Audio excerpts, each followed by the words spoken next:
정 실장입니다. 디페이크 피해자가 되었을 때 이거를 신고하고 상대방을 처벌하는 게 굉장히 부담스럽다는 분들이 많습니다. 왜냐하면 이것이 수사받는 과정에서 그 영상을 또 수사관들이나 법관들 이런 사람들이 보게 될 것도 굉장히 두렵고, 그리고 그런 것들을 진술하고 계속 떠올리는 것도 너무 힘들다고 해요. 그리고 또 가해자가 청소년인 경우가 많은데 이 경우에 제대로 된 처벌을 받을까? 촉법소년? 이런 것 때문에 제대로 된 처벌을 안 받는 거 아니냐? 이런 것들 때문에 망설이는 분들이 많습니다. 그래서 만약에 처벌을 하지 않더라도 합의를 통해서 어느 정도 합당한 배상을 받는다면 그게 더 낫겠다, 이렇게 생각하시는 분들도 있을 거거든요. 그래서 합의 방법, 그리고 또 상대방이 청소년인 경우에도 합의금을 받을 수 있을지, 이런 것들에 대해서 알아보도록 하겠습니다. 자, 먼저 합의 방법입니다. 합의금이 일단 궁금하실 텐데요.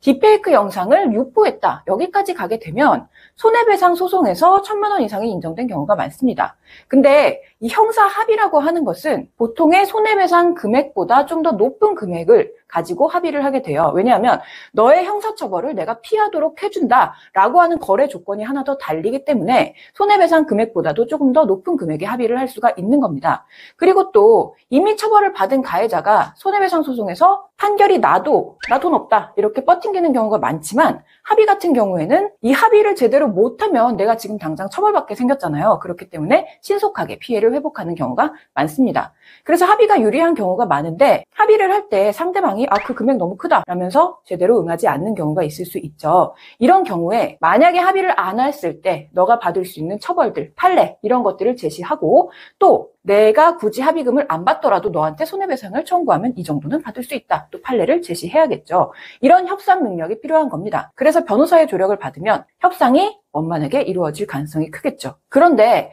이 상대방이 청소년인 경우가 걱정이 된다고 해요. 이 경우에는 청소년이 돈이 없겠죠. 그렇다면 그 부모에게 합의금을 받아야 될 텐데요. 청소년이라고 하더라도 14세 이상이면 형사처벌 받을 수 있고요. 실제로 청소년 딥페이크 형사처벌 받은 사례도 있습니다. 이런 것들을 충분히 제시를 해야 될 것이고요. 또 뿐만 아니라 부모가 그래 처벌 받든지 말든지 난 상관없다, 난 쟤 버린 자식이다, 이렇게 하는 경우도 있다고 해요. 그렇지만 고등학생 정도의 청소년이라고 하더라도 성범죄나 학교폭력 이런 거에 관해서는 감독 책임자인 부모에게도 배상 책임이 있다라고 인정된 판례가 굉장히 많습니다. 그래서 이런 것들을 제시하면서 어차피 내가 소송 걸면 너는 나한테 배상해야 할 텐데 지금 합의하는 게 좋지 않겠느냐, 이렇게 설득을 해볼 수가 있겠죠. 근데 이런 설득을 위해서 관련 사건에 경험이 많은 변호사의 조력이 필요할 것이고요. 특히 상대방이 청소년이라면 소년범죄 사건과 관련해서 경험이 많은 변호사의 조력이 필요할 것입니다.